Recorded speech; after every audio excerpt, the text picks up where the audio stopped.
Dear ladies and gentlemen, dear connoisseur of wine, a very warm welcome to our today's tasting. My name is Andrea and I am the marketing manager of Weststeiermark. We are a communication platform with 450 members and with the goal to communicate the Styrian wine and the origin system, the DAC origin system. The idea of today's meeting is to present the Styrian DAC wines and also the system of origin. To illuminate the vinifications of winemakers, the strategy and also the status quo from an inside and also an outside perspective. First of all, I want to say thank you to Anja von den Hoff, who took the initiative for this tasting and supported today's tasting by the Club of Academics, both organizationally and also financially. So dear Anja, thanks a lot for this. Would you like to address some opening words to your members? Oh yes, please. Hi everybody, my name is Anja von den Hoff and on behalf of the Wine Academica Club, I would like to welcome all Wine Academica from Moscow, Austria of course, Germany, Switzerland, Slovenia, Italy, Andrei from Czech Republic, Denmark, Belgium, and of course from my own home country, which is the Netherlands. I'm very happy that you can all join us despite the European Soccer Championships for one of our last events before the start of summer.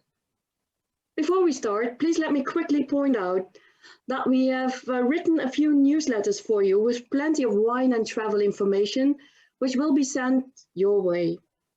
And then finally, I would like to point out that we have our traditional Wine Academica weekend at the University of Geisenheim during the last weekend of September, 24th and 25th, during which you can join a hands-on experience with the vinification of sparkling wine.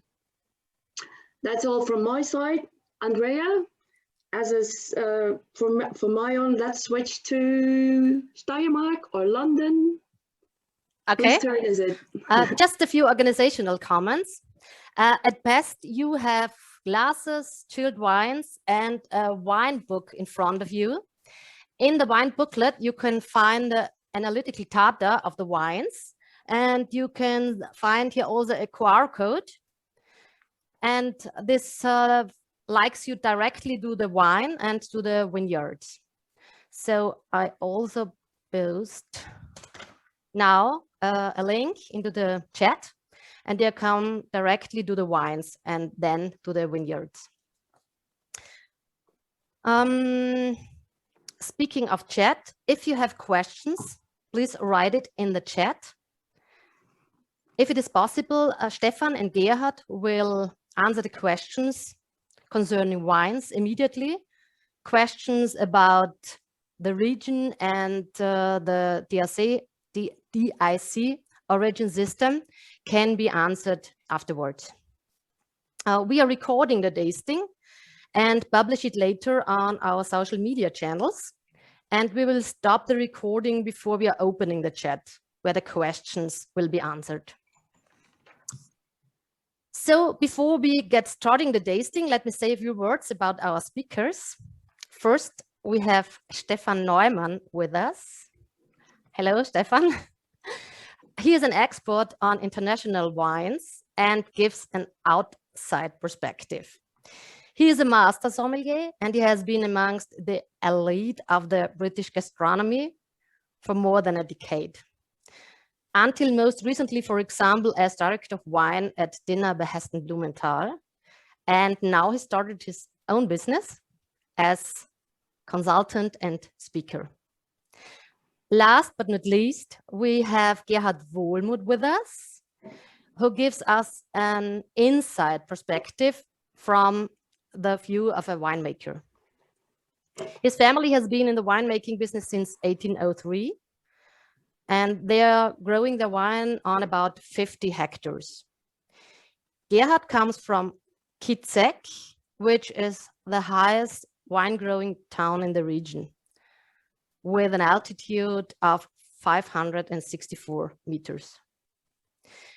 So now let's get started. And now I hand over to Stefan and Gerhard. Thanks. Well, thank you very much, Andrea, and a really warm welcome from London. Also, I have to say it's a pretty terrible weather here, as you would expect in London. It's rainy, it's cloudy, and it's pretty miserable. And Andrea just told me that apparently in Austria it was 37 degrees today. So that's something which is completely unheard for us. But nevertheless, a really warm welcome from my side. To all of the Dutch people which are joining us, thank you so much. We are in the same position here. Austria is already out of the World Cup, so is dear Holland. And I have to say, this is the first year where I've supported Austria, because I always grew up with the fact that I supported the Dutch team, because I grew up with like Van der Sar as goalkeeper, and I grew up with Seedorf up front. So I always was like supporting the Oranjes in the beginning of, when I was getting into football. So on the other hand, any Swiss guys which are here, thank you so much for joining us, and congratulations on yesterday. And now we're going to leave the Euro behind us, and we're going to play a different game. And I think it's a game which, Gerhard and I, we have been training days and spent hours in preparation for this. Obviously, that's slightly exaggerated. We are a little bit nervous and heavily excited of sharing a little bit of Styrian wine with you. A little bit means 15 wines. So we do got a little bit of time pressure on our hands. But to give you a quick rundown what we're going to do today. So we're going to sort of discover a little bit the similarities and the differences between the DAC systems which are in place, but as well in between the different wines. We're going to discuss the wines one by one. We're going to compare a little bit. Because I come from a hospitality background, we're going to, of course, talk a little bit about food and wine pairing. And I can tell you my room really smells here for several reasons, but we'll come to that later. We're going to talk a little bit about glassware, which glassware we recommend. But most importantly, if you have any questions, feel free to ask them in the chat, as Andrea said. But as well, please, by all means, have fun, enjoy these wines. Hopefully you're not going to get tired of us in this 1.5 hours, which we're going to line up for you. But we want to make it informative. We want that you engage a little bit with us, and hopefully the wine will, at a certain time of the afternoon or evening, speak a little bit for itself. So in order to get this started, I would love to introduce as well Gerhard, which is sitting in the warm South Styrian part of Austria and not in the cold London. Gerhard, thank you so much for joining me.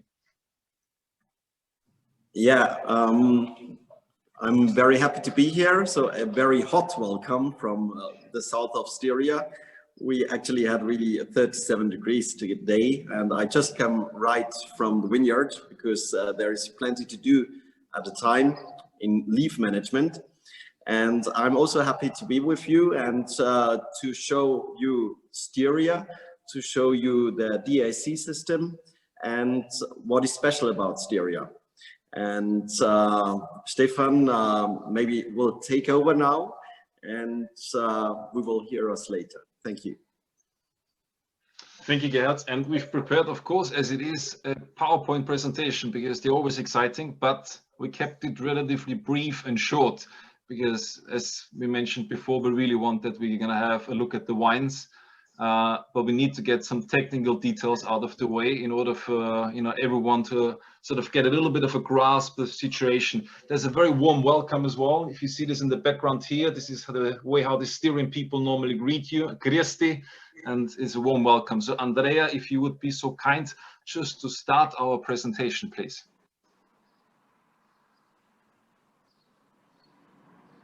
We give this a moment so you can, everyone, with the internet connection these days, wait a few seconds so you all have it on your screen. So it's a warm welcome from our side. While you look at this picture, which maybe I should say really, Styria is an absolutely beautiful part of the world. If you ever get the chance to go there, there's a reason why they call it the green heart of Austria, because it's this green, soft rolling hills. You really are in for a treat from a landscape point of view. And we truly hope you're going to be in from a wine point of view as well. So what you see now in front of you is the breakdown of the DAC pyramid. And we start with the regional wines on the bottom. and obviously they represent a fairly large amount of the production, and I always feel like they show the wonderful diversity of this region. We're going to talk a little bit later about grape varieties as well, but having said that, it's predominantly only white varieties allowed, with the exception of Blauer Wildbacher, which is used for Schilcher. But maybe, and that's the most important thing now to say here, is that these wines are dry in terms of the style. So we talk about 4 grams of residual sugar and no more than that. So you can expect a dry tasting wine. It's not only technical dry, but as well from a residual sugar point of view. And these 4 grams are sort of going throughout the pyramid. There's a few exceptions, which we're going to talk about a little bit later. But general Styrian wines, you see DAC in the label, you can expect a dry white wine. Released, as we can see, as of 1st of March. There's a few exceptions here with Welsch, Riesling and Schilcher being released a little bit earlier, but it's only concerning the Weststeiermark, as we will discover in a few moments. And this is maybe the timing now to say, please start pouring your first wine or your first set of 3 wines. So you should have 1 Welsch, Riesling and 2 Schilcher, or as the Styrian would like to call it, Welsch. As for the first one, you know, we are a little bit lazy with our pronunciation here there, so we just call it Welsch. But if you start pouring the first 3 and give them a little bit of time in the glass, as you can see with Schilcher in particular, it's a wine which very much lives on its primary fruits. There's some very age-worthy examples as well out there, but predominantly they really live on primary fruits. So they are really excellent when they are drunk young. And we've got 2 quite different examples here as well. But remember here, please, just 4 grams residual sugar, generally dry styles of wines. Welsch, Riesling and Schilcher are the exception here in terms of the release date, so they can be released earlier to the market. But that's the major difference. Now, moving up the pyramid, and this is the moment where Andrea, maybe you could just go back to the pyramid. Sorry. You can see it? We can see it, yes. Okay. So we've got Ortsweine, or that's the classic translation, a village wine. And this really perfectly reflects what the local speciality is about. When we talk about the local speciality, it should reflect that village and the character of a village and the stylistic style of the village in the best possible way. Again, 4 grams of residual sugar. You see there's a slight step up in terms of the release date. So it's late, it's the 1st of May, but the rest pretty much stays the same, with the addition that you can add to your label Südsteiermark DAC, so South Styria, Vulkanland Steiermark DAC, and Weststeiermark DAC, which, you know, of course, you will take advantage of this. And within these 3 major regions, you will have as well the opportunity to highlight your specific village, so your Ort, so your Ortswein. And on top of the pyramid, we've got Riedenweine. So this is basically the equivalent to what some people would refer to as Grand Cru. So it's a specific vineyard which shows greatness throughout a consistent analysis, through a consistent tasting. And there are some wonderful, really diverse, great vineyards found there. And again, not much changes here in terms of the release date, but of course there's significantly less Riedenwein, so less of the top pyramid around than Ortswein. But again, 4 grams of residual sugar. And of course, I had to prepare some questions for Gerhard to challenge him ever so slightly. The moment where I need to stop talking. And one of my first questions for you, Gerhard, is like, really, how would you explain the DAC in a nutshell? So like with a few words, what is the first thing which comes to your mind? Actually, as closer the origin, as better the wine is. So the DAC system in Styria is now on the market since the vintage 2018. And actually, what is special about our DAC system is that it was, we started it differently to the other old DAC systems within Austria, where they started a DAC like a brand. So they made reserve and a lot of brand names inside it. And within Styria, I think it was really a big hit because all winemakers have been included in the process of creating the DAC system. So from very tiny wineries also to the bigger ones to wineries who are just on the domestic markets, to wineries who are in export, and we really tried to get out the best. And we started, it was a very long process, and I think it's always important that it's a long process, because otherwise you don't get something good. And what we said, for us, the most important is the origin, because within Styria, we have very hard conditions. We have very steep hills, so a lot of handwork. So the wines are, of course, more expensive than in other regions of Austria because of production costs. And through that, we said, okay, the special origin we have to highlight. And through that, we didn't make a DAC reserve or something. We said, okay, we just build up the pyramid as it is known from France, from regional to village up to single vineyard wines, which is the closest origin and the highest quality. And we also said we want really to focus on quality for the whole region. And through that, if you buy a DAC wine from Styria, you can be 100% sure that it's hand-picked and that you have a long aging within the cellar, which is very important for the wines, that they can stay on the lees. And that's a process, and I think that was a very important step for Styria. So you have bone dry wines. We are concentrated on the varieties which are historically within Styria.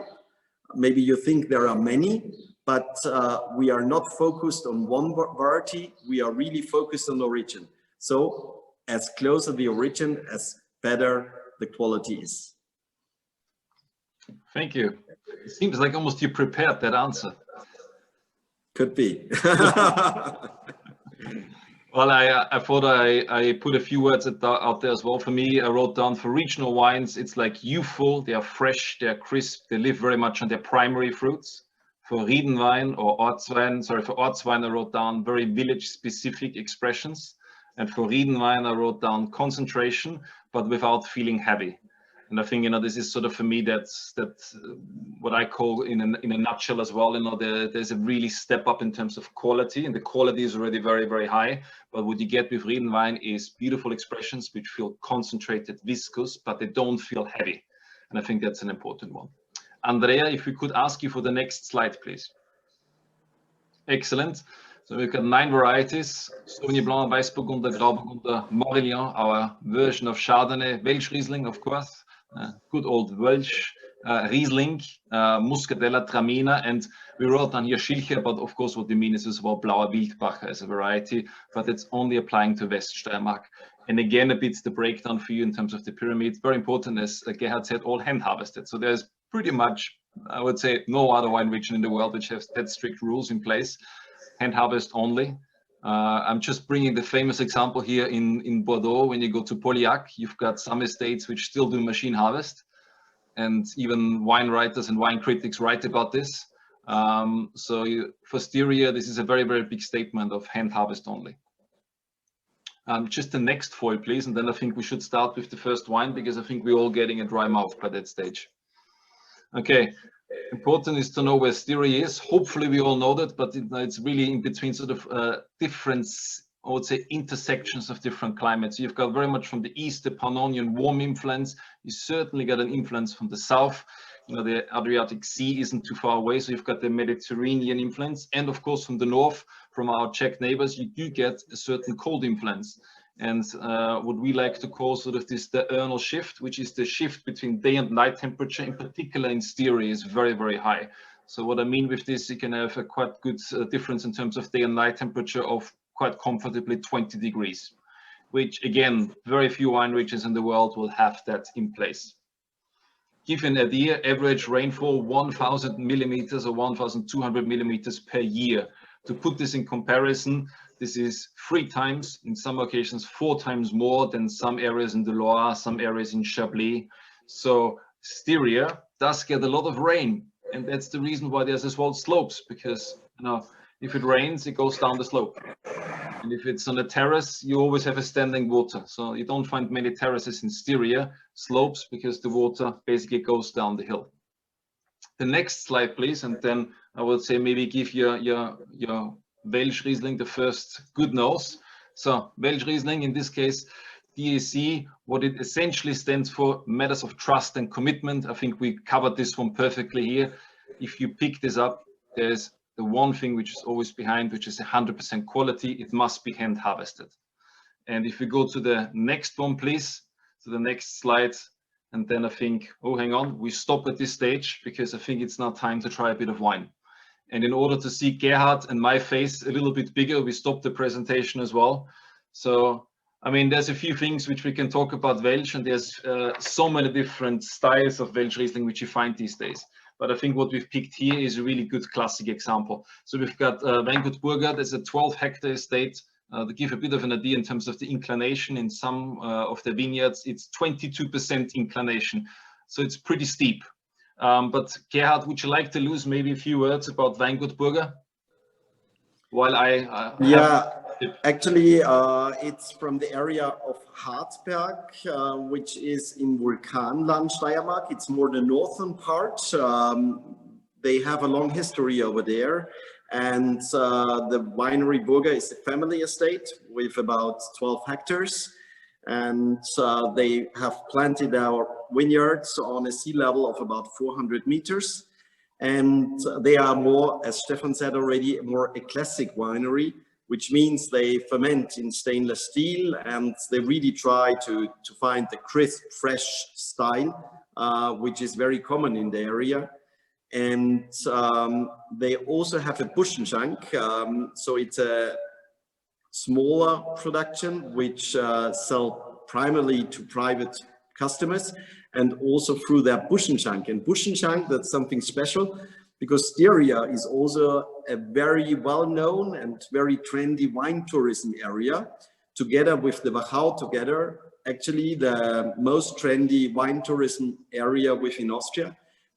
It's because of the countryside, which is really beautiful, as you have seen already on the pictures, but also because of the culinary.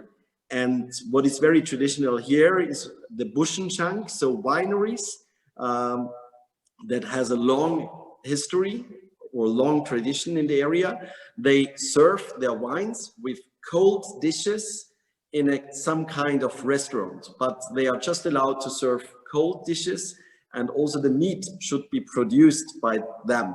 So that's the typical Bretteljause, so a lot of sausages, so a lot of, it's quite heavy food, and that fits especially perfectly to Welsh Riesling, because Welsh Riesling has a very crisp acidity, and that puts away the heaviness of a lot of food. So that can be the Bretteljause, but that can be also, of course, other dishes. Yeah, I think, you know, this is one of these examples. It's a great wine for me always to start, and from a restaurant point of view as well. This is something if you want to start your dinner with a pre-dinner drink, or as we like to say as well, your aperitif. I wrote a few tasting notes down here, which is a crisp, fresh, vibrant style. It has a bit of this grapefruit characteristic there for me. There's some bit of these yellow golden apples which are coming through, but very delicate, and you've got this sort of citrusy back element there. And I always call this, for me, this is sort of more of a lime peel element. So it's a fresh, vibrant, straightforward style. There's one thing which we said, this is from Vulkanland. So Vulkanland takes its name from the extinct volcanoes. There's a few there, and I believe personally for me, and we'll discover this as well a bit more in the 15 wines which we've got now in front of us, there's a distinctive, a very overused word now, but minerality. There is a distinctive taste which you find in a lot of Vulkanland wines. And for me personally, it's a bit more of a spicy element than I find, for example, in other ones. But it's more like sort of a slightly sweet, spicy element, and an element which I normally get, for example, in other regions like Etna, so southern part of Italy. So I think that volcanic soil condition, which comes in various different forms and shapes, it's not one homogeneous soil condition which you find there, is really wonderful displayed in this wine. And I think, you know, from a time point of view, we should move on maybe to number 2 and 3, which is now, if you can't spot this, you know, this will glow in the dark as well if you switch off your light. So Schilcher, which is up next, I personally put both of them already. I think you can see already a little bit of a difference in terms of color. So while we talk about those two, feel free to taste them by yourself. I personally would say the biggest regret I have today is that I can't look after any of you by topping up your glass. you are responsible for keeping your glass full. And it does hurt me very much, but you know, the reality is I'm sitting alone in this room, so I can't look after you. But wine number 2, Schilcher. You know, and Schilcher for me over the last decade has changed a lot. And when I look in particular at this estate, so we've got Buschenschank, as just explained, Buschenschank, traditional sort of restaurant. Let's call it an inn, a pub, where you serve traditional cold cuts. When I personally tried this Schilcher, and this family has been around for a while, so Haring Pichliti, they are around since 1995, and in particular for Schilcher production. Now, when you try Schilcher, there's always a distinctive characteristic and a distinctive aroma there. For me personally, it always leans towards red fruits, and it always has a certain strawberry, raspberry, cherry element.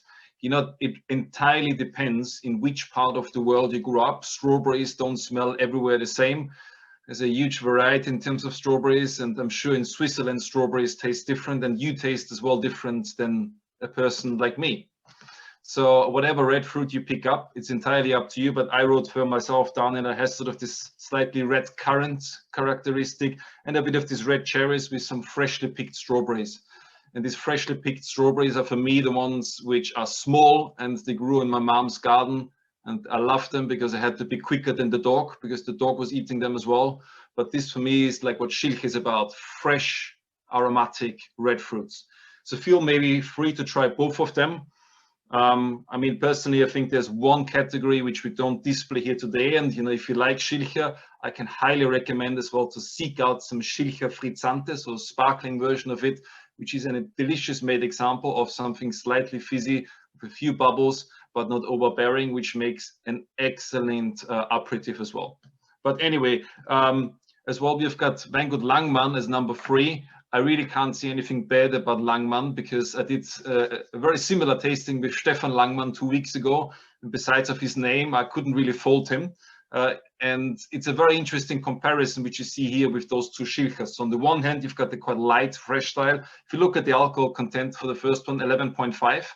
And for Langmann, so the wine number 3, you can see there's a little bit more, I like to call it flesh on the bone. So there's a little bit more juiciness which is coming through. So this reflects a little bit in the alcohol content as well. So if you try them, they're quite different in terms of the style. And I personally, I couldn't agree more with you, Gerhard. So I prepared my Bretteljausen as well. I have to admit I couldn't get an Austrian ham, so I had to compromise with something else. But traditionally, you know, when you serve a Welsh Riesling or a Schilcher, it works really, really good for some cured meat. Now I put a bit of horseradish there because I like it spicy, and in particular that spicy element works quite good with Schilcher as well. But you know, we love our pickles, so we put pickles there. But if you have any cold cuts, you know, these 3 wines generally make a really, really good pairing. And you know, sometimes it's the simple things in life which make you happy. There's one more thing which I would put out there, is like what we like to serve as well. It's quite traditional, is like sort of pâtés made with smoked trout, so fish. So fish pâtés work really good, in particular for Welsh Riesling as well. But maybe a few words about number 2 and number 3 from you, Gerhard, while we taste them a bit through. Yeah, actually the number 2, it's a young winemaker who is really very much in quality, and he's around Eibiswald, so they have slate and sandy soil over there. So it's a younger estate, but they build it very good up, and I think it's a really very nice fresh style of Schilcher. Maybe what Stefan didn't tell you, that Weststeiermark is about 600 hectares in total size, and 500 hectares is Blauer Wildbacher. So it's really the dominant variety over there. And up to now, actually, with a few wineries like Langmann or also Strohmeier, they export very successfully already, because Weststeiermark is actually, or Schilcher, it's really the oldest rosé region within the world. So this variety is really very, very traditional over there. And I think it's a very unique character, and there is so much potential in export, because I think you don't find rosé wines with such a tight razor sharp acidity and good minerality, and that's really refreshing. And I think there is a big potential also in single vineyard wines. And I had a short chat with Stefan Neumann today. So because I knew Stefan had a tasting with him, so I also wanted to know something. Maybe he doesn't know. And he just told me about the Ried Hochgreil. It's a very old single vineyard with wines which are 45 years old. And it was really picked very ripe, so with about 100 Öxle. And what you can also see in color, it's quite a short maceration time of about 4 hours. And then it aged on the lees till April. And he said that also within the region Schilcher, as Stefan told you, they are allowed to release the wines a little bit earlier, but also within the region, they really think about aging, having a longer aging in the cellar on the lees. So there is also a way to there. And the wine was grown on slate and gneiss, which is a rock which is a little bit harder than slate. So it goes more into granite style. And the vineyard is on 420 up to 480 meters, and it's extremely steep. So you heard the first wine had 22% inclination, and here we already have 50% of inclination. So that's really steep, which is about 25 degrees of inclination. But because we also have vineyards within the region which has 100% of inclination, so we are no cliffhangers. 100% is 45 degrees. It looks like that. So that's already very steep, but it's an average inclination. So that means that the hill is not plate like the sheets now, it's more like this. So then you have parts in there which are even steeper. Parts which are even steeper than the Mausefalle within the Streif, which is the most dangerous downhill race within Austria. So it's really some kind of extreme. And Weststeiermark is the region in the west, which is the closest to the Alps. Actually, it's where the Alps starts. So it's also the coolest region. So they have a big influence by the cool breezes from the Alps. So they pick very late. And through that, even in hot years, they have still very tight mineral-driven wines. Yeah, I think you can see that, you know, both of these Schilkers are quite different as well in the glass. And as Gerhard so rightly said, you know, then when you go to Weststeiermark, it's certainly a cooler region, and it reflects as well in the acidity. So normally, if you give to a person a Welsh Riesling to try, and if you look on your sheet, it says acidity 6.3. And you look at the two Schilkers, we are in 7.8 and 8.3 territory. So they're really high in acidity. There was one question in the chat that both Schilkers have a little bit of a bitterness. Is this something typical for the variety? I would in general say yes. There's always, particularly with that high acidity, it's a very front-heavy attack, and there's sometimes a little bit of this sort of dried characteristic coming through in the end. So for me, it's this dried red fruits. There are lighter examples of Schilker, which you find as well in terms of color and in terms of style, and potentially even higher in acidity, but it's fairly classic to have this slightly tar, quite streamlined, focused finish in a Schilker. It's not a broad example in your mouth. It keeps it quite compact in the middle of your tongue and has this slight bitterness in the end. Now, being conscious about time is maybe a good moment now to move on to the next two wines, which in this case, we're gonna have Weißburgunder, aka Pinot Blanc. So if you feel like pouring your next two wines, that would be now a good moment. And in the meanwhile, maybe Andrea, you could show us quickly the slide or the map of Weststeiermark, so we can get a little bit of an idea with Weststeiermark, as we just heard, that it is a relatively small region, but considering when we look at this as well, there's a very high amount of growers. So you've got around 250 growers on around less than 700 hectares. So it's really quite a slim, streamlined, focused region. And with just looking on the right hand side, you can see a huge amount of different soil conditions as well. And you can, I personally had a tasting with different Schilchers. You can taste the difference in the soil. And it's really fascinating to see. And I think, you know, if you get the chance, Schilcher generally, from a price point of view, they never break the bank. And they are very interesting wines to discover and as well to give to people, in particular when it comes to the beginning of a meal, or as we pointed out, to your classic cold cuts or to your smoked cheese pâtés. But I think it's quite interesting. Now, maybe moving on to the next two wines which we have. So both Weißburgunder, and interesting, now we have a little bit of a vintage variation here as well. So for number 5, some Weingut Gross, we have got something which is a little bit more matured.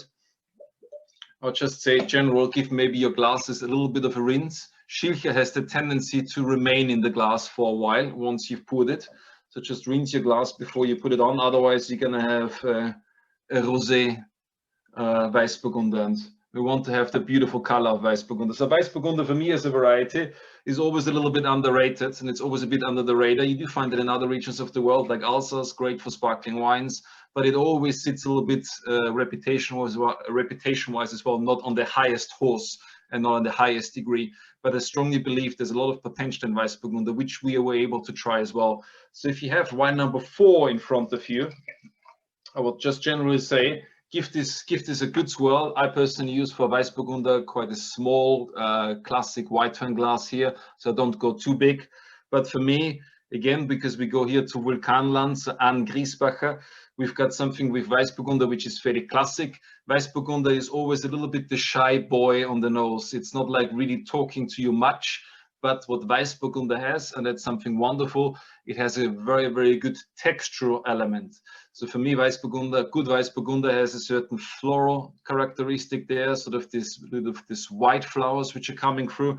I personally wrote down a little bit of lilies which are here, and a bit of white tea element. So if you, I picked the one white tea here, we'll hold this into the camera. So silver needles as a white tea. If you smell white tea, quite often for me, this is something similar as well, not only from a texture element, but from an aroma point of view to Weißburgunder.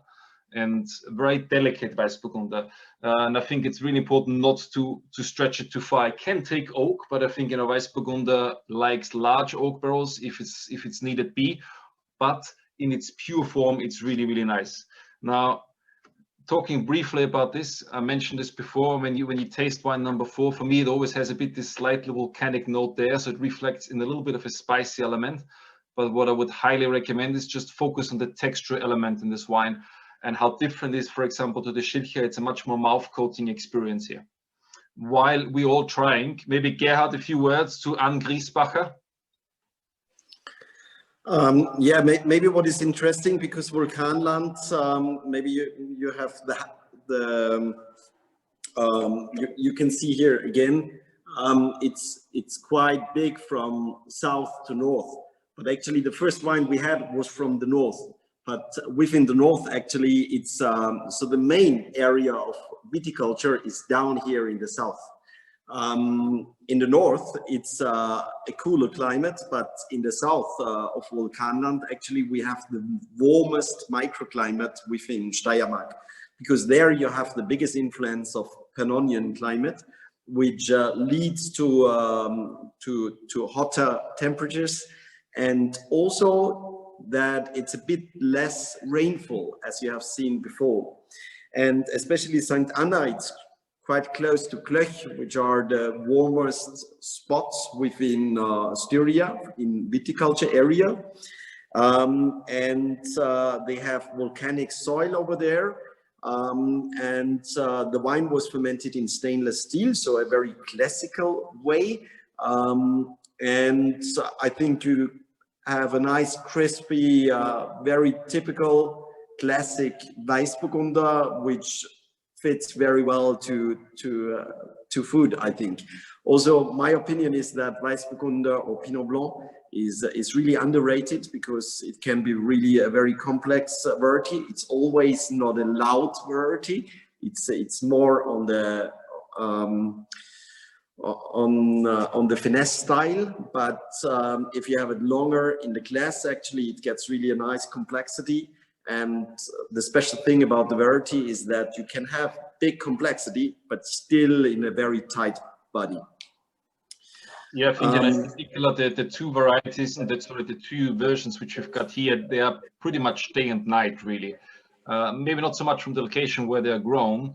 I mean, with Gross as number 5, you're very, very close to the Slovenian border. We are like a stone throw away from Slovenia here. But if you taste them and if you smell them side by side, for me personally, they couldn't be more different, you know. In particular for wine number 4, you get a bit of this pear component there. So a bit of apple, pear, maybe hint of quince. But you get a completely different characteristic with wine number 5. I almost say it's a bit like a guave, so a slight exotic component there, but quite compact, and it feels very round on the palate. The main reason for this is as well with Gross as a producer, he likes to use a little bit of oak on it, and we talk a little bit about oak maybe at that stage. You know, when we talk about larger oak barrels, it's like 300, 500, 1,200 liters.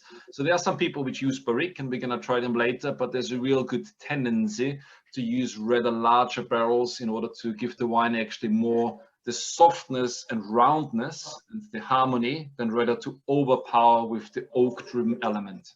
And I think you see this very lovely in wine number 5 from Gross. It has, for me personally, there's one more note which I wrote down, which is, it has sort of this almond, a spiced pear characteristic, and this chamomile flavor, so like chamomile tea. So for me, it's, you can see as well from a price point of view, there's a difference there, but I think you get actually a lot of wine in your glass. I would just encourage everyone to make this a bit interactive as well. Just maybe pop in the comment which of those two Weißburgunder you like more. And maybe Gerhard, in the meanwhile, could talk a bit more about Weingut Gross and a few more insider informations about them. Yeah, Weingut Gross, if you see the map of Südsteiermark, it's in hectares, it's the biggest area. And within Südsteiermark, it's right in the east, in the southeast, and it's the warmest part of Südsteiermark. So if you go in Südsteiermark, it's from Ernhausen, the warmest, then to Gamlitz, then to Leutschach, Eichberg, and the coolest spot is Kitzigsausal. And the winery grows in Ernhausen. They are at the Nussberg, which is a very famous single vineyard from them. This region, they have really special soils over there. They have limestone, which looks like, oops, it's really heavy, like this. And if you really look close, you can see the mussels. So it's really because there was the old sea, and through that they have from the old Pannonian Sea a lot of chalk over there, and chalk fits very well to old Burgundy varieties, and Pinot Blanc is part of it, or Weißburgunder, and especially around Ernhausen. And the wine was gently pressed, and it's spontaneous fermentation in big wooden casks, which is very traditional for our area. Actually, if you look to the past and nowadays, the wineries, they really move to the old traditional way. So they work a lot with big wooden casks. They stay longer on the lees, longer without sulfur. And through that, the wine can really age very, very well. And it's a very stable wine. And I think it's a very complex wine on a very reasonable price point. And yeah, it can show what Weißburgunder can, and it's a perfect food partner, I think. There's one question. Maybe just the Gross. It's a family estate with about 40 hectares, and it's run now by Hannes and Martina Gross, so it's already the younger generation. And they are very open-minded, and they really have a very good evolution. But we also, or I can also say, it's a very traditional winery, and for decades one of the top wineries within Steiermark.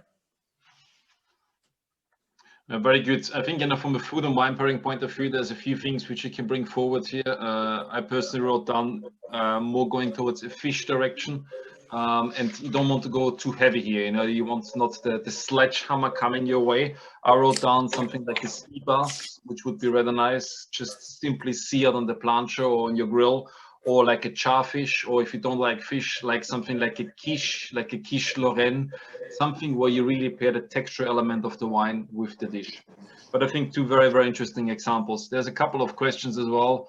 How long can Weißburgunder from Gross age? I tried some older examples, like when was it, 10 plus years. They age very gracefully. What actually changes for me personally, that's maybe just me, Weißburgunder with age comes closer to Chardonnay in terms of the texture. It gets more creamier. There's not a buttery element there, but it just has a more creamier mouthfeel. In particular, Weißburgunder with that level of acidity, they are really meant personally not to be touched. The one from Gross in particular for the first 3 years, you know. So I think we are just sort of in that window where you would open a bottle, but they can quite comfortably, up to your personal preference, age much, much longer. I'm gonna say I personally would drink them sort of in that 5 to 15 year spectrum. So for me, this is where Weißburgunder really starts to shine. Maybe a good moment as well, while we're waiting for a few more answers of what everyone prefers, number one and number two. It's maybe a good time to move on to, yeah, what should we say? Morillon. So good time to move on to Chardonnay.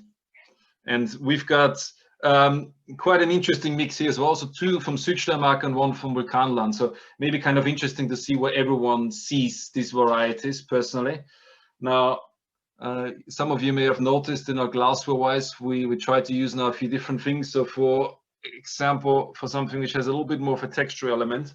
So for wine number 7, I would personally use something which is a wider bowl, something which is quite open. So a classic either Burgundy or Chardonnay glass, whatever you have at home really.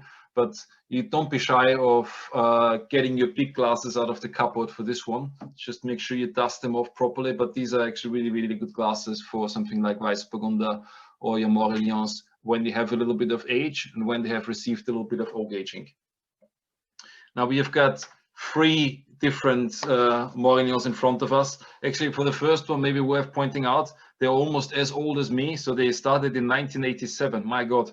Own just about 10 hectares, so Weingut Wohl and Galunda. So they have been around for a while. And Weingut von Bock, this Weingut von Bock, the next one, just put this in a bigger glass if you can. And I would say almost the same, go for number 8. If you have a second bigger glass, just put it in there just to see a bit the textural difference in these wines. But I think Morillon as a variety, and that's not my personal opinion. I worked for the last 15 years away from home. Morillon as a variety, I think, is highly interesting when it comes down to the international market, because obviously you put yourself out there with the greats of the world, which people like to say the best Chardonnay comes from Burgundy.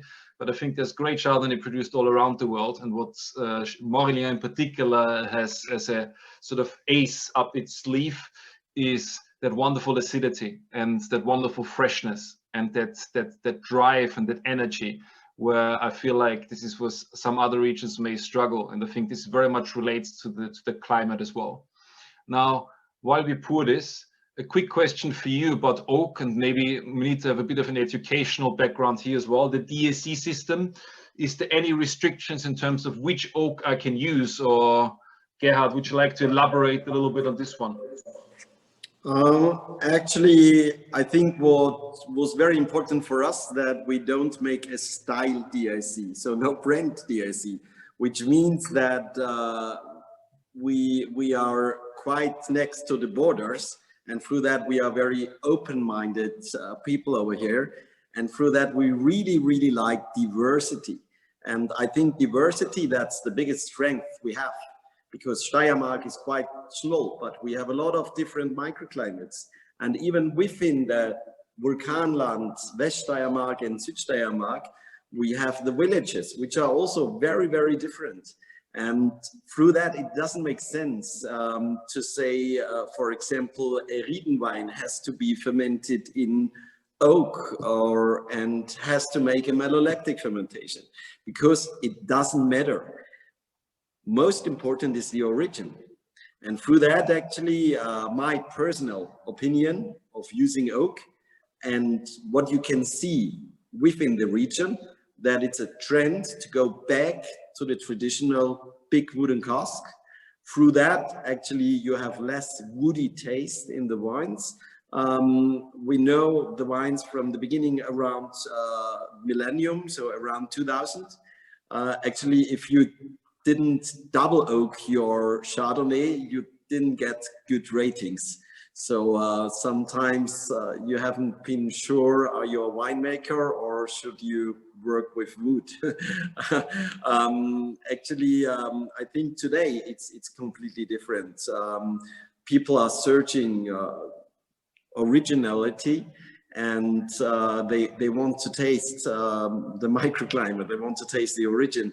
And through that, I think wood goes more into the back and into the back. And through that, people really stay longer on the lease, and they give the wine the time it needs. And through that, maybe you also can see that the two single vineyard wines are from vintage 2018, which is, I think, very good, because it wouldn't make sense to taste now a 2020 Chardonnay single vineyard wine. So I think it's, if we have something like a trend or a style, I think it's a trend to give the wines more time, and the good wineries really go to there. And wood is getting less and less important. But there are no rules, no strict rules in style, because we are open-minded, and as I said, we like the diversity. I think that's a very, very good answer, and I can only echo this. You know, if you look back in history, Styrian wine was, 18th century we talk here about, and was 35,000 hectares. So there was a lot of wine planted at that time. It reduced over the years, and there's various different reasons behind that. And you've got different international varieties. We see them now as international varieties like Morillon and Sauvignon Blanc. But they have a long-standing and very established history within Styria, and I think this is something really worth pointing out. Now, talking a bit about the first one, I think this is, for me, one of these examples where, when I put my nose in there, I want to drink this wine.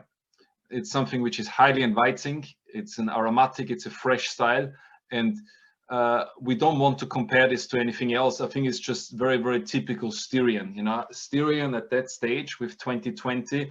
It should be something where you are invited to have more than just one glass, because in the end of the day, you do get 6 glasses out of a bottle. And when you have a good Morillon, you should not be shy. And I think these are wonderful, mouth-watering, very vibrant styles of wines. I mean, I wrote a few tasting notes for me down here.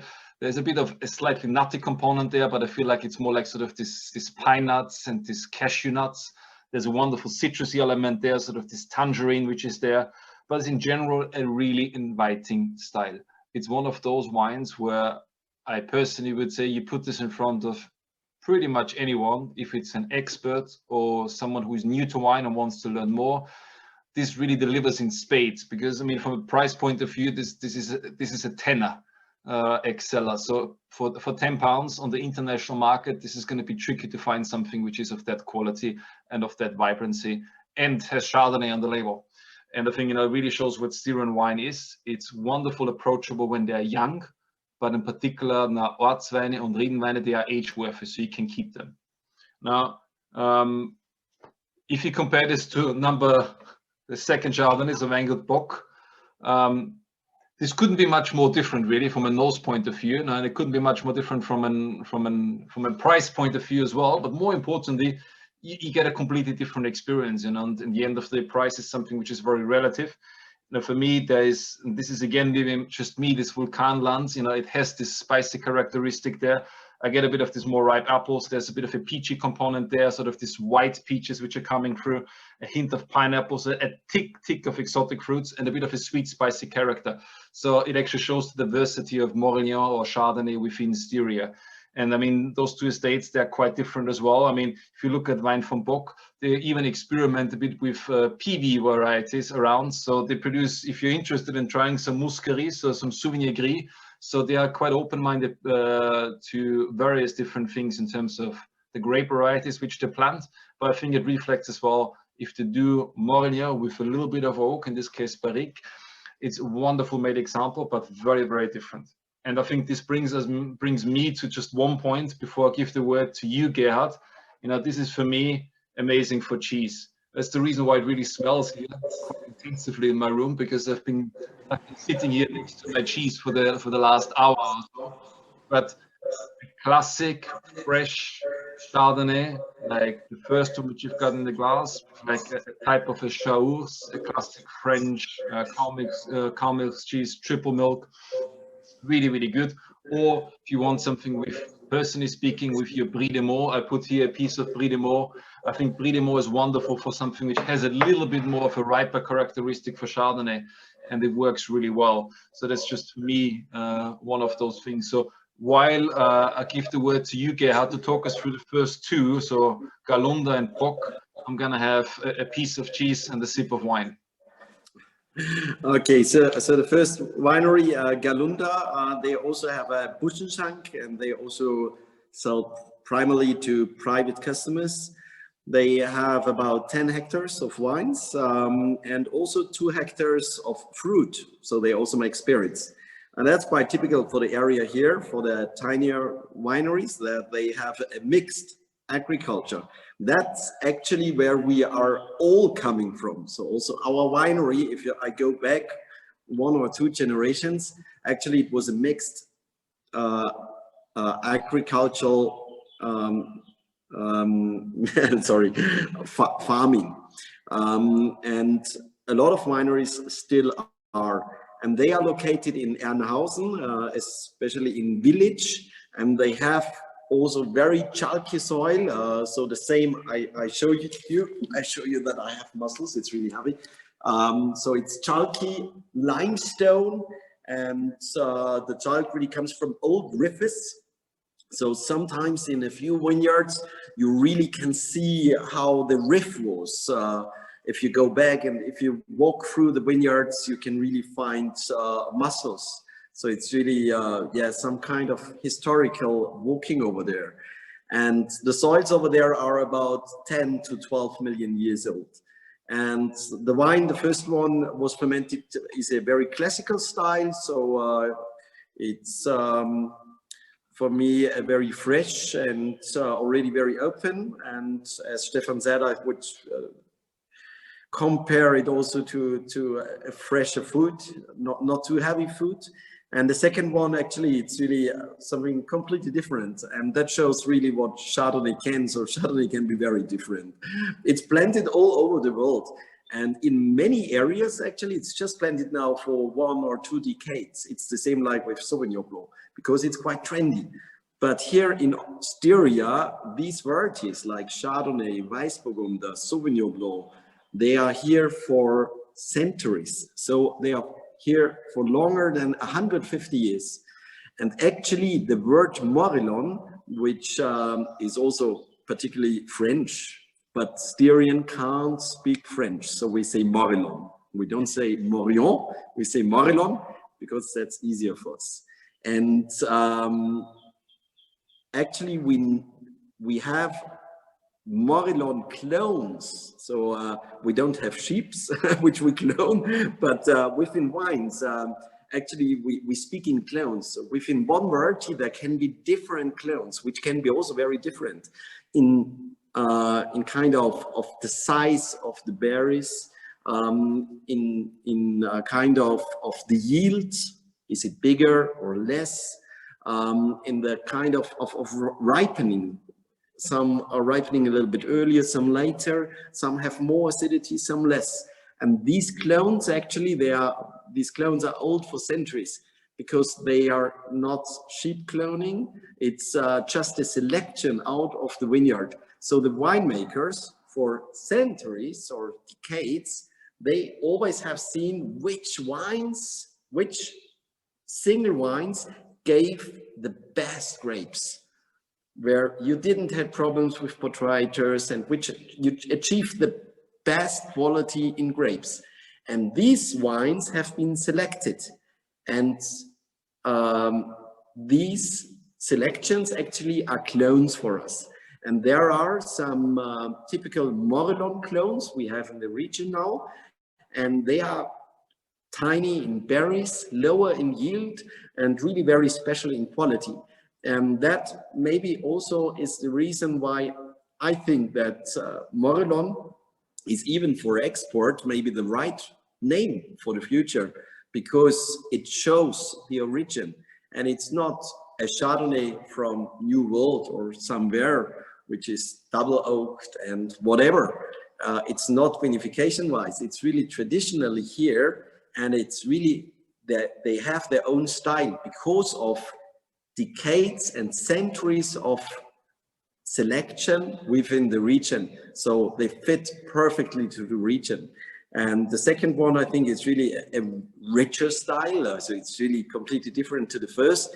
And there you can really, I think, eat perfect cheese. And maybe I speak already to the last one. So the second one, maybe you feel also it's a warmer region. So it's again in Vulkanland, in St. Anna, in the very southeast.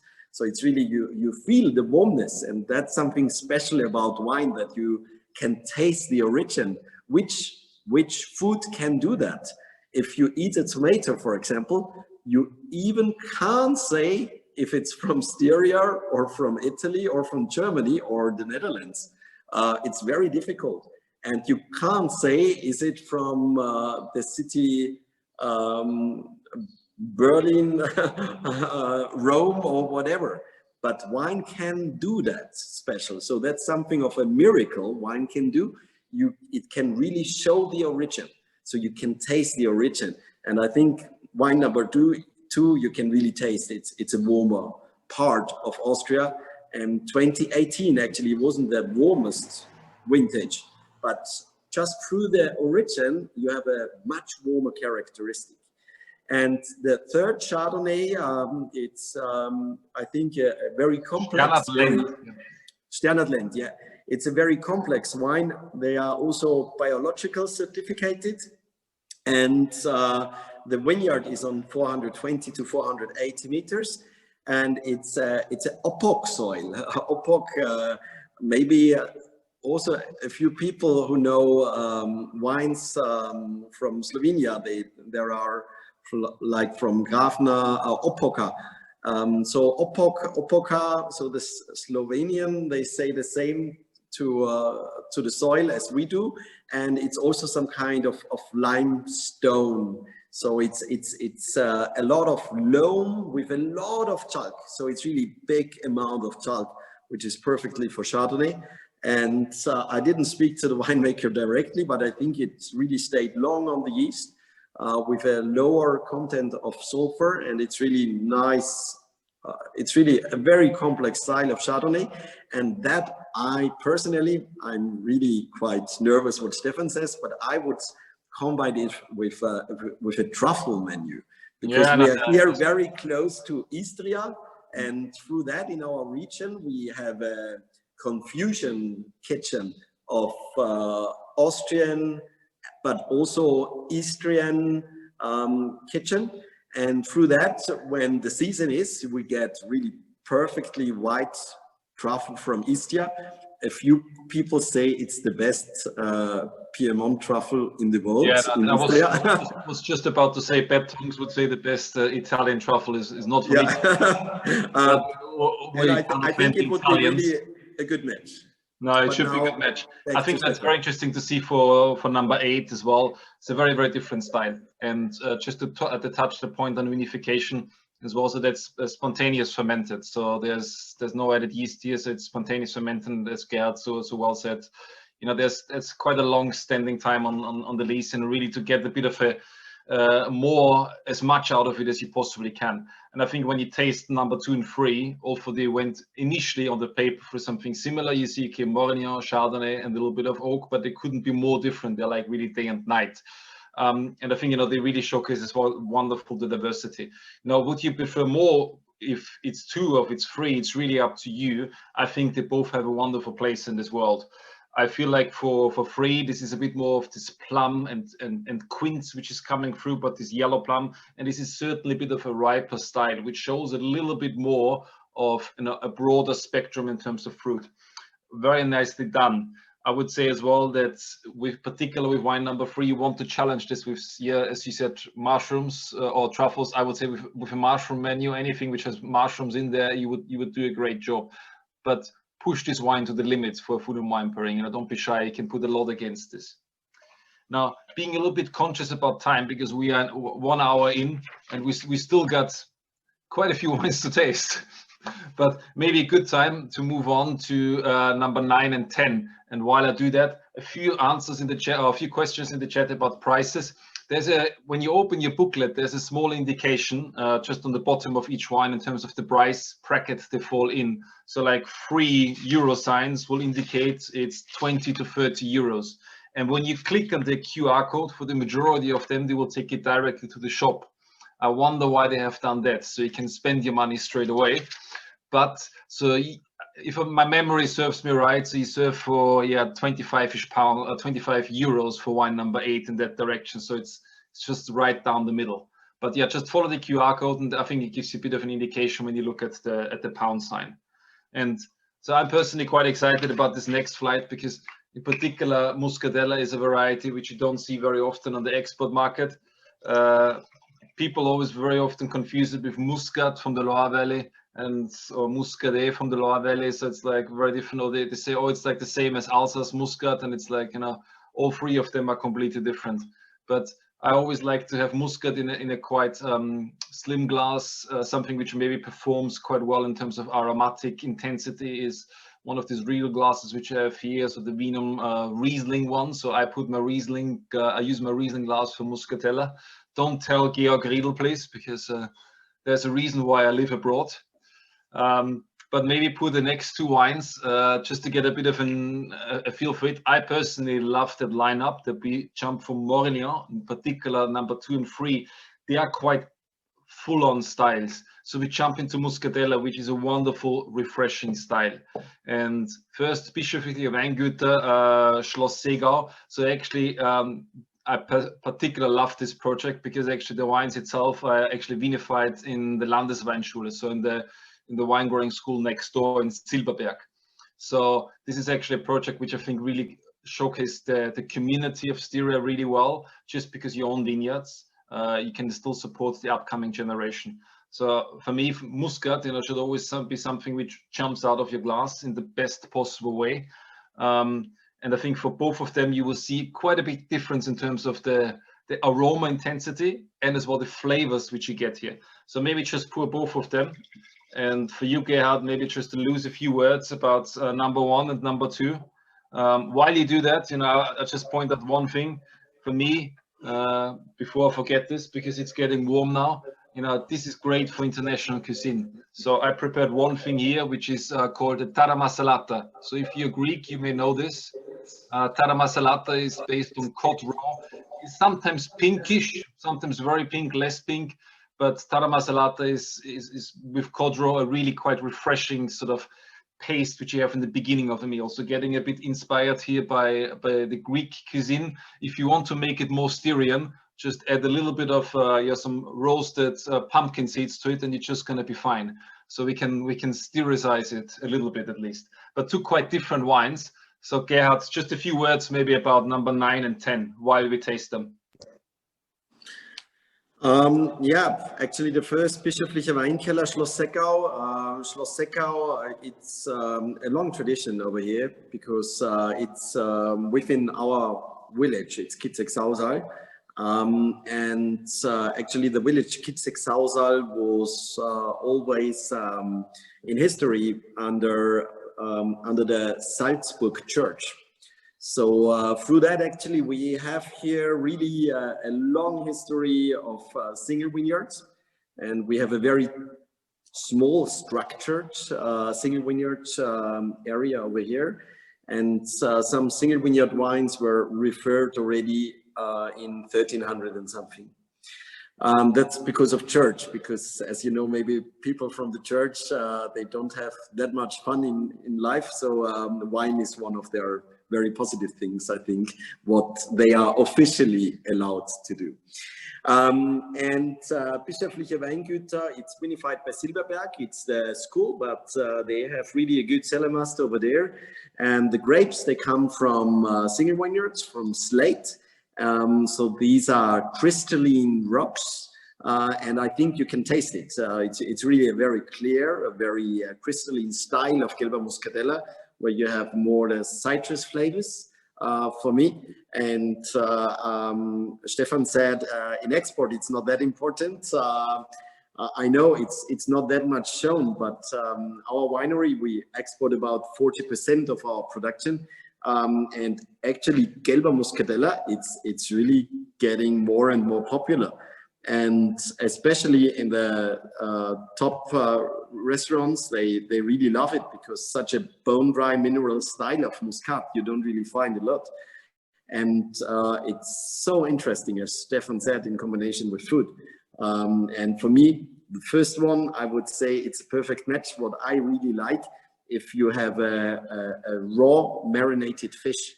So a raw fish with a slightly marinade of citrus, because I think you have also these citrus flavors in the wine, and that's really nice. Within Styria, we also like to combine Gelber Muscatella with fried things, because fried chicken, it's named the Steirische Spackhändler. So it's a fried chicken. It's very traditional here.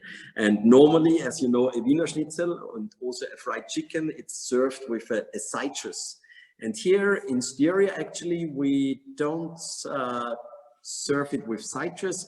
We drink a bottle of Gelber Muscatella instead. So maybe that's more tasty. That must be the reason for one of the happiness, or the reason for happiness in Styria, because every backhandler gets a bottle of Muscatella.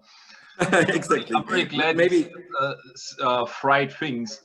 I would maybe put out for an international cuisine as well, stir-fried noodles. So maybe taking a little bit of inspiration from Asia and Southeast Asia. Put some udon noodles here, so classic thick Japanese noodles. Please challenge your Muscatella for spicy aromas. Give it something to stand up to. What I think Muscatella does so well, it has this wonderful fruit aromatic and a certain fruit sweetness. They are dry in terms of the style, but they give you this sensation of fruit sweetness, which is great in particular for spicy food, because these are the wines which you have for any kind of cuisine. As soon as it gets spicy, they keep on refreshing you. So you can eat more, so you can drink more. So it's like a circle. What goes around comes around. But Muscatella is one of these varieties which needs to be challenged. In particular with slightly spicy food, it's a wonderful combination.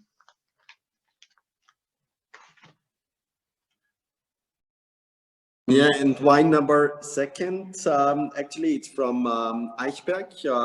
Eichberg is the second coolest part within Südsteiermark.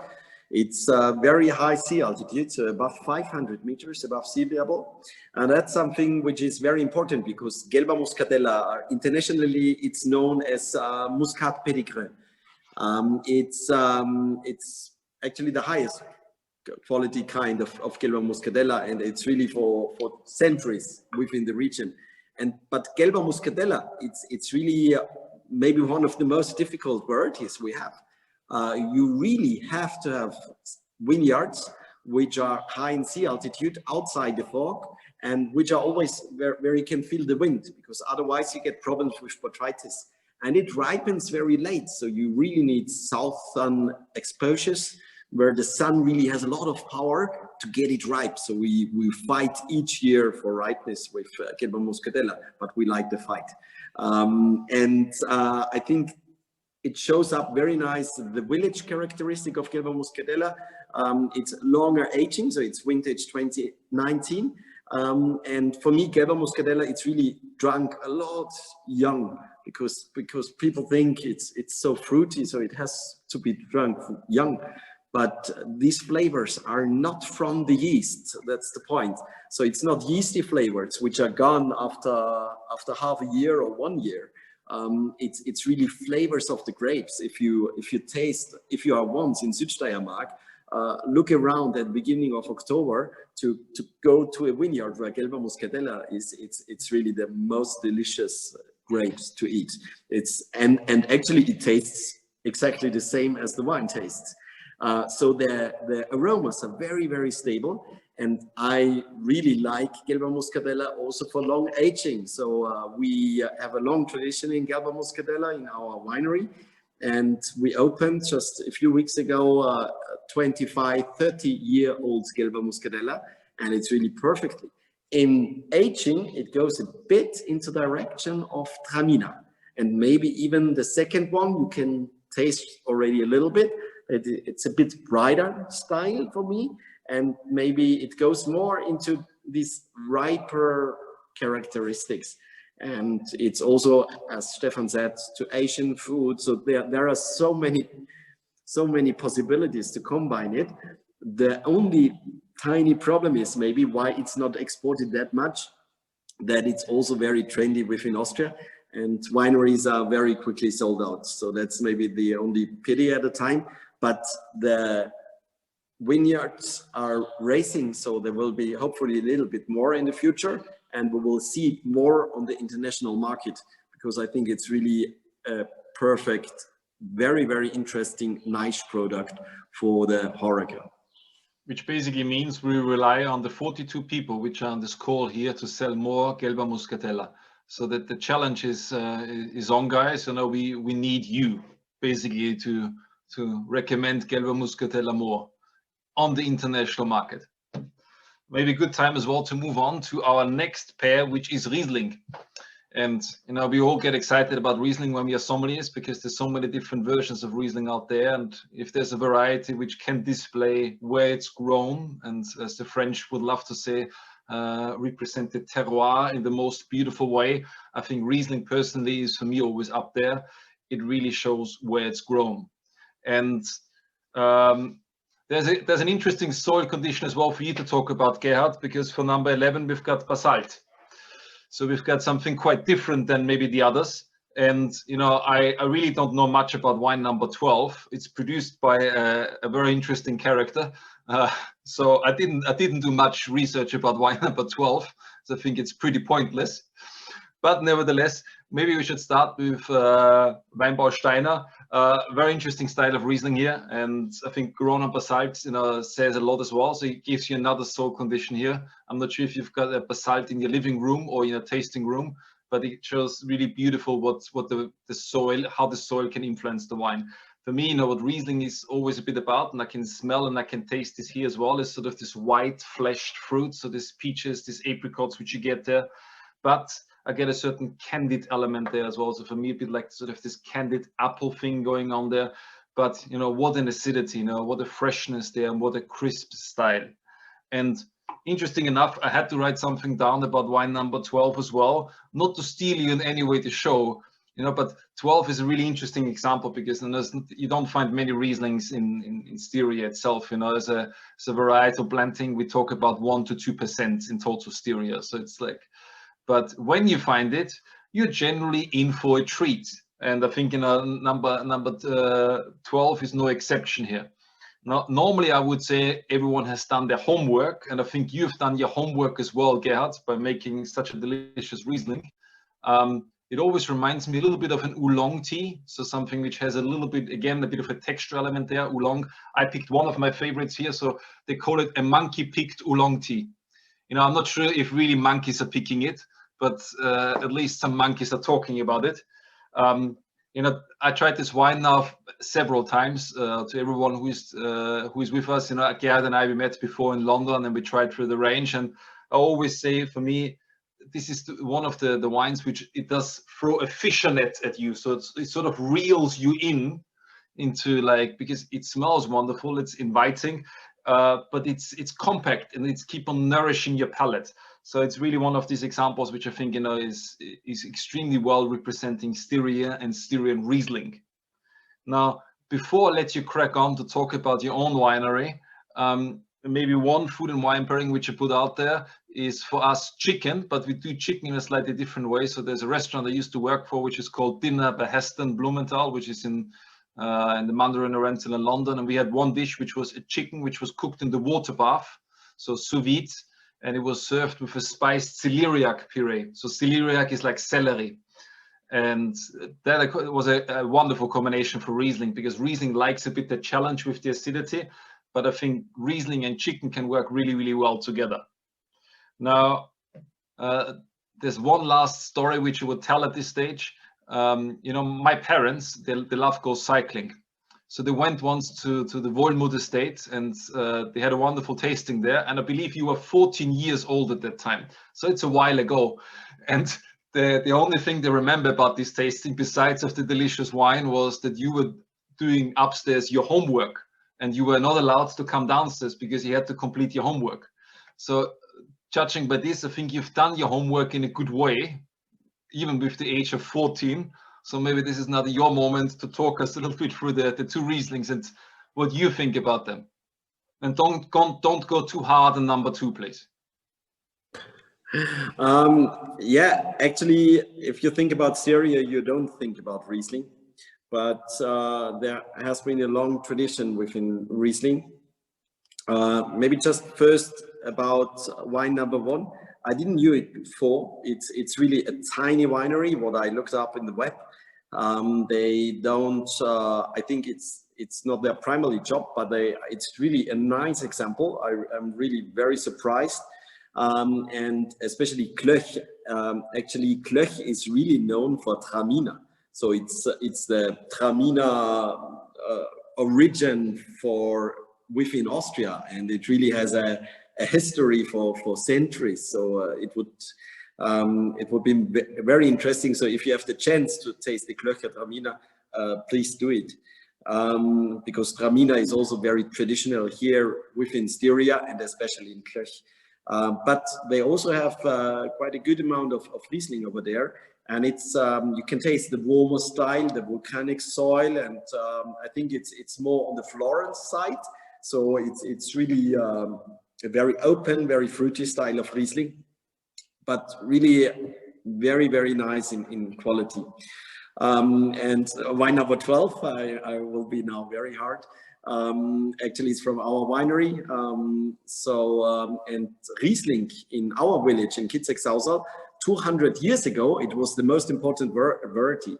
And actually, we lost a lot of hectares of Riesling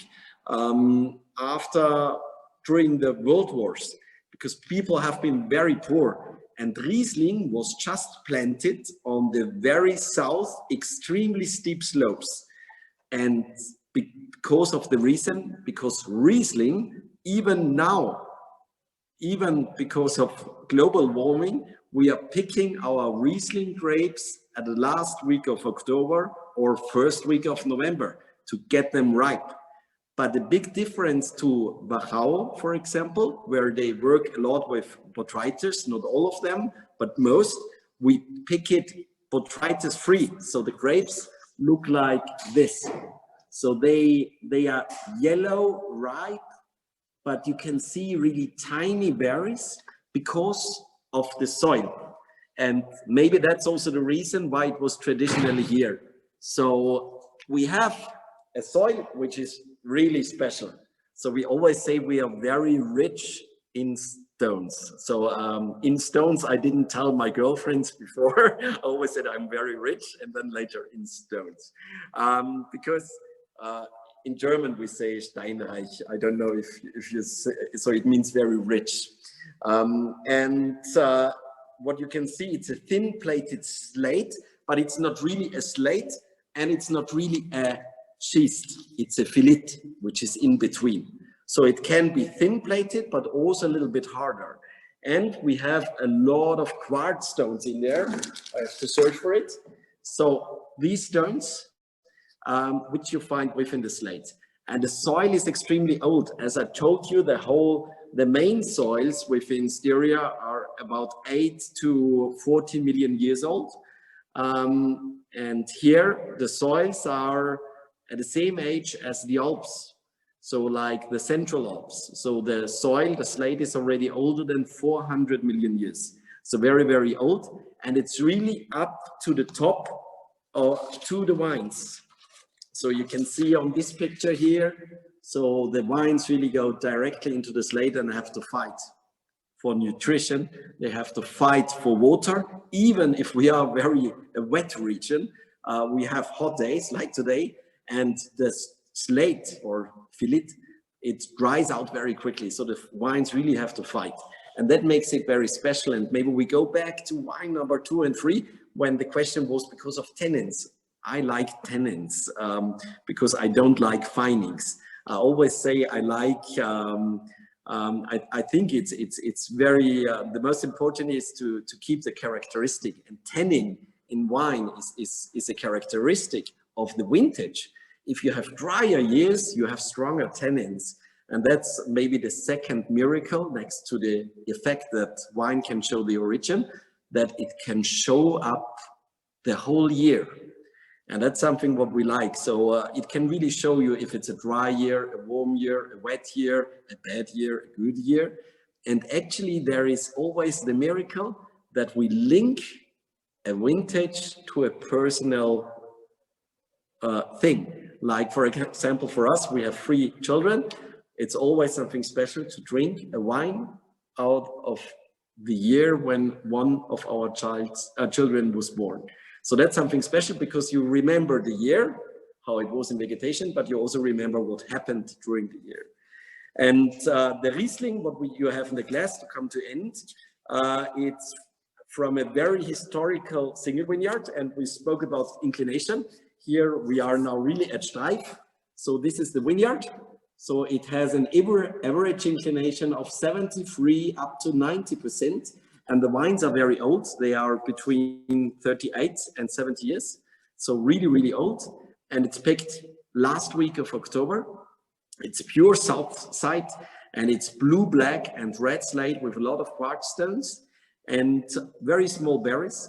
We press the whole bunches, and it's spontaneous fermentation in old big wooden casks, and it aged for 18 months on the lees. So we release our single vineyard wines very late to have really very stable wines at the end. For us as a winery, the most important variety, as at many wineries from Styria, it's Sauvignon Blanc with a part of 40%. But in terms of quality, we always say we have 2 most important varieties, it's Sauvignon Blanc and Riesling.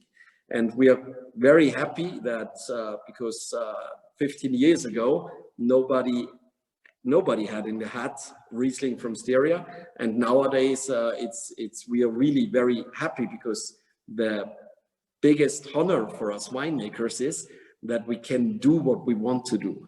And the thing is to work on such a vineyard, on such a steep vineyard with 1,000 working hours per hectare a year, which is 3-4 times more than in flat areas, that we get the honor, that we get the prize, that we can do that what we want. That's maybe really the biggest honor. It's even more important than the highest ratings we get. And the biggest honor is if we get the reaction from customers like from Stefan or from people around the world who drank the wine and are really a bit inspired. And that's something what we try to show, that we show the special thing, the feeling we have if we work in the vineyard. And I think what we can do here in Steiermark, all wineries together, is that we can show always an interplay of warm and coolness. So we come back to the beginning of a lyric Mediterranean climate and Alpine climate. And these 2 extremes we can show in our wines, which make a lot of, I think very complex, and it's always changing with air. So I hope you liked it. As many wineries in Styria, we also work without herbicides and without insecticides. So there's a big trend within Styria really to work very sustainable. That's not something just our winery. There are many, many wineries in the area, from tiny to big. And that's something what I try as a winemaker also in our village. I want to inspire people to replant Riesling, what was historically a lot here. And the good thing is, that's maybe the biggest honor for me, that a lot of small wineries, they really replant Riesling on perfect slopes, because you have to plant it on perfect slopes, otherwise it doesn't get ripe. Thank you. Thank you, Gerhard. I can see that the passion is really coming through here in every word you say, and I think it really echoes in the wine as well. And I think, you know, judging by the comments, and a lot of people really enjoyed that Edelschuh Riesling. And just a word from my side about this is, like, if you like the Riesling Edelschuh, then try the Sauvignon Blanc Edelschuh, because this is one of the wines which it did change a lot of the way I thought about Sauvignon Blanc from Styria. And I thought that this was one of the examples I used to list for many years where I worked, and I will keep on recommending Sauvignon Blanc Edelschuh for many years as a sort of a little special treat if someone behaves particularly well.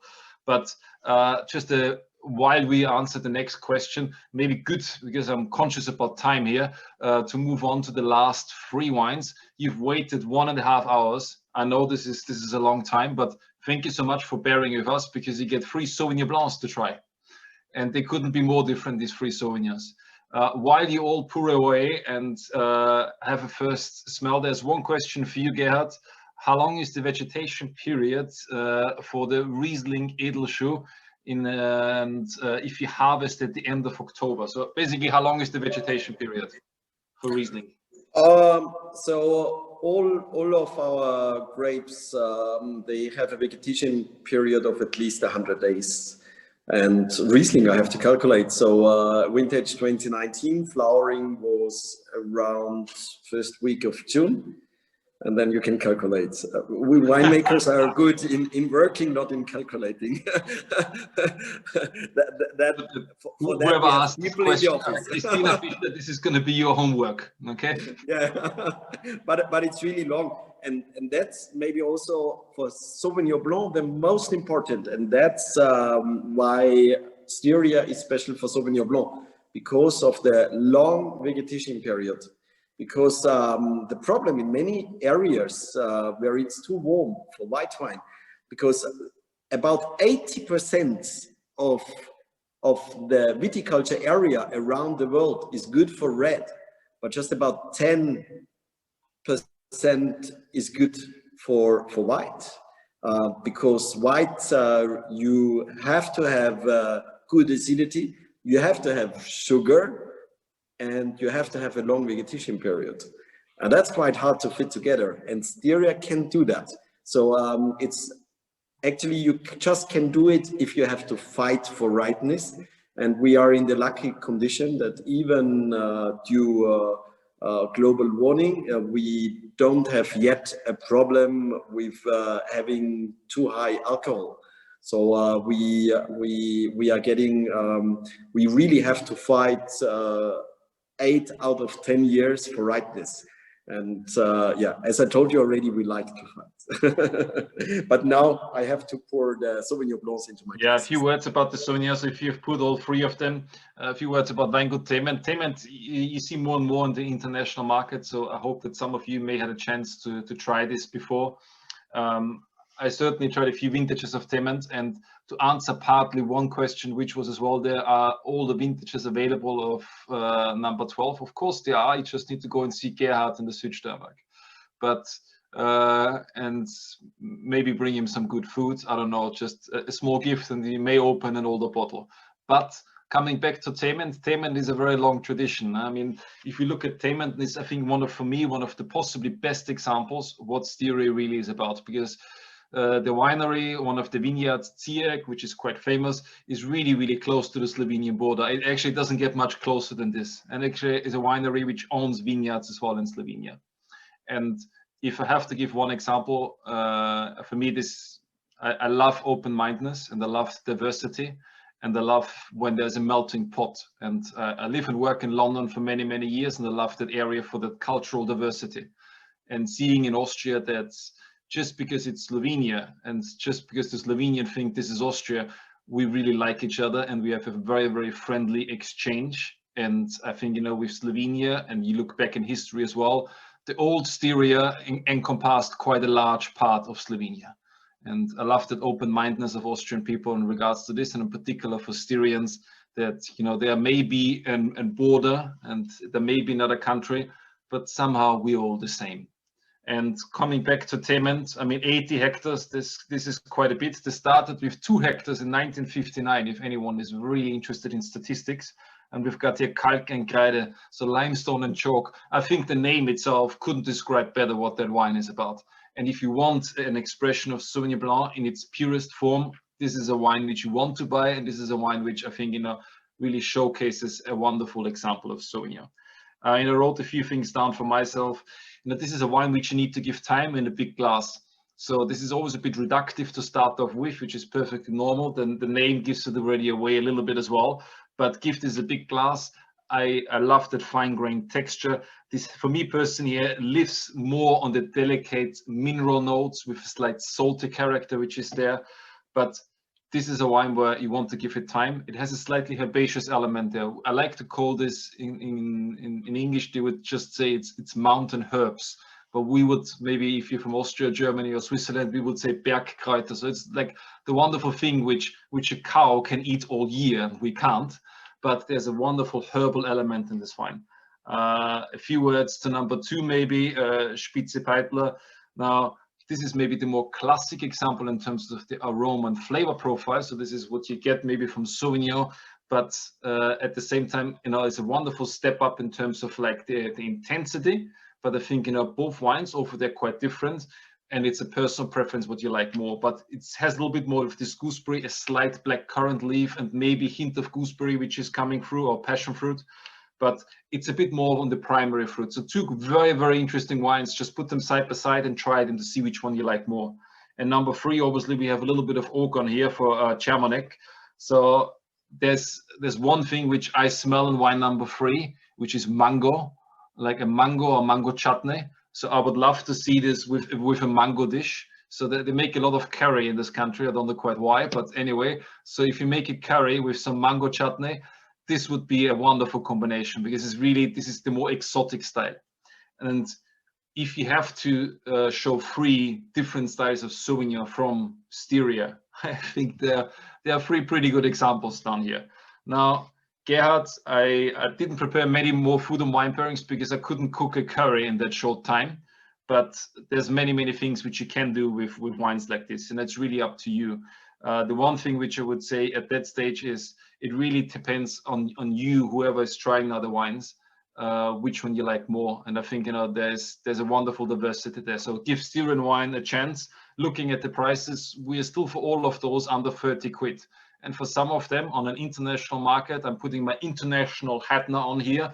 If you would look for a similar quality on the international market, you would be far more expensive. So literally a third or half more.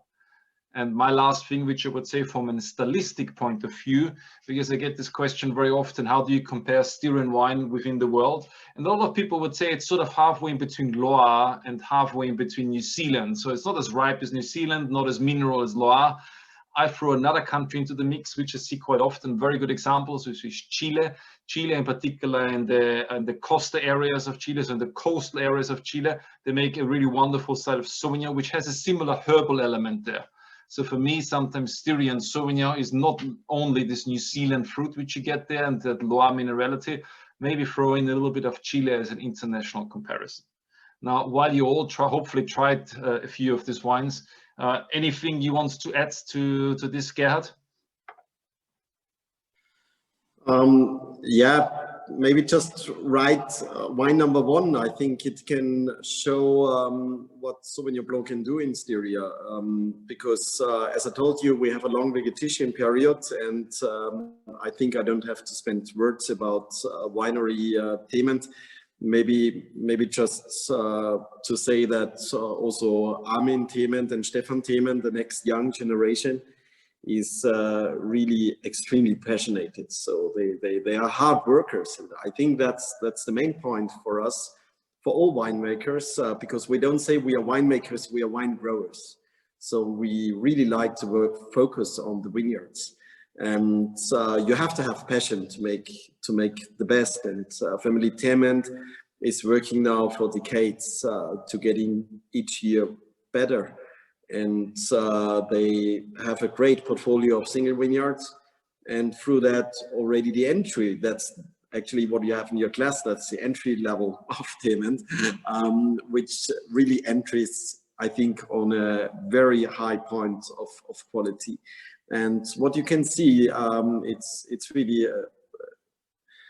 a style of Sauvignon Blanc, which is not on the fruity side, on the very open side, it's really on the mineral side, and it's aged for a longer time on the lees, and it's really very complex. And I think that's perfect in combination with food, because there are so many louds and so many green Sauvignon Blancs on the market, where you don't want to drink more than one glass. And I think a good wine, it's always the point that even at the second or third glass, you have new flavors because of change of temperature, because of contact with air. And that's the point of complexity, and you want to drink more. So that doesn't mean that everybody has to drink, or maybe it should mean you have to drink one bottle of Sauvignon Blanc, Styrian Sauvignon Blanc a day. But maybe there may be grass coming out of our ears, but yeah. But I think Styrian Sauvignon Blanc is really extremely interesting, and the varieties for centuries already in the area. And also the clones are old selections, which fits really perfectly to the area here.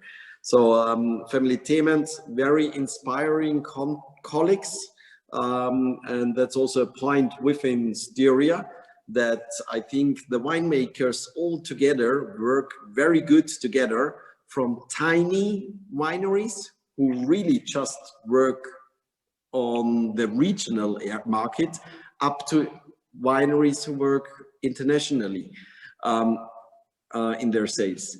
And all these together, they work good together, and I think that's the biggest strength of the area. Yeah, I think so too. I mean, there's so much going on in this area, and it's like it's not standing still. And for anyone who paired with us for so long, you know, I think what we wanted really to showcase here today is the diversity of Styria, and the DAC system just enhances and helps the area to define it on an international market even more, and gives it really the right tools, the right regulations to elevate it to yet another level.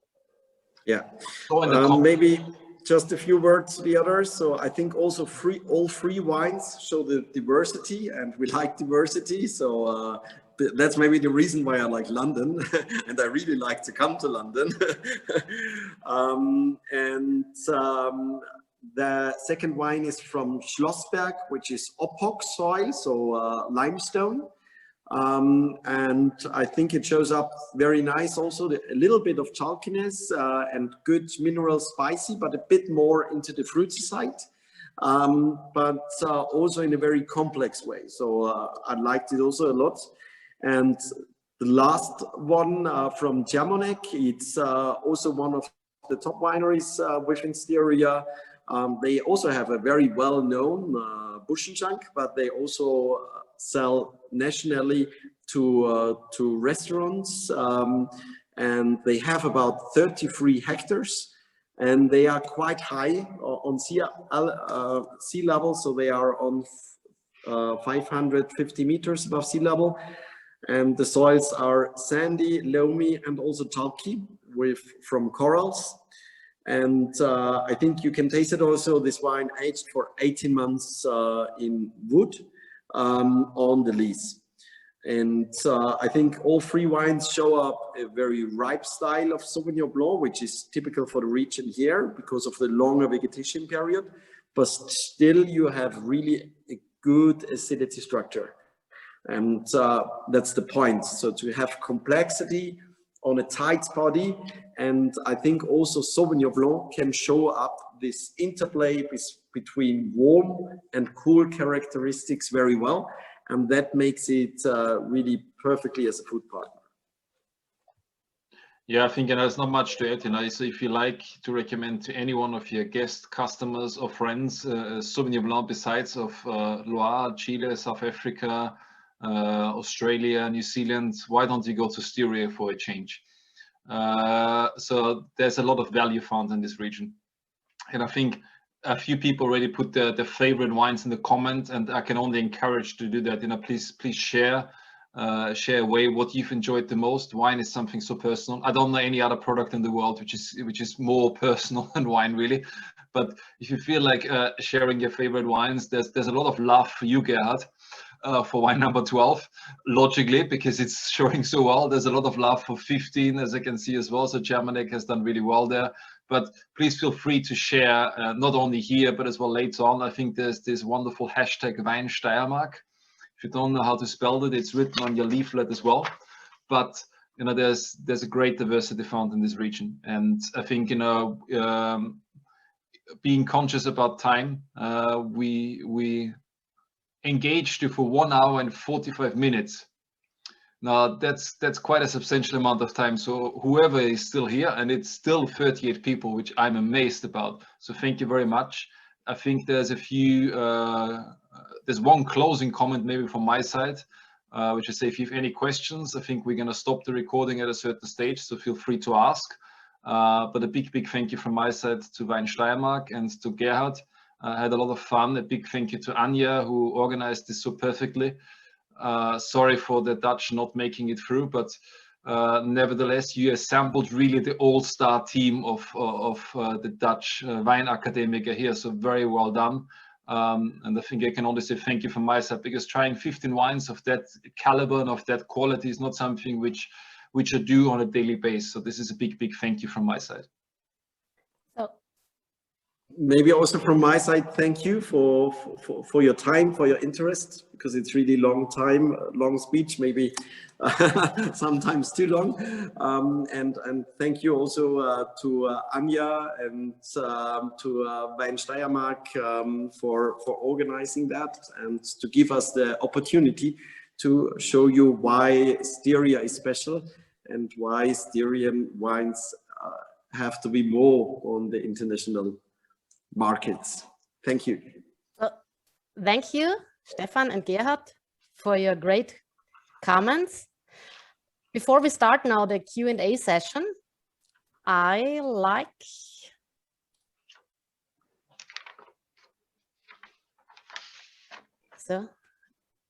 okay. I hope you can see it. Yeah.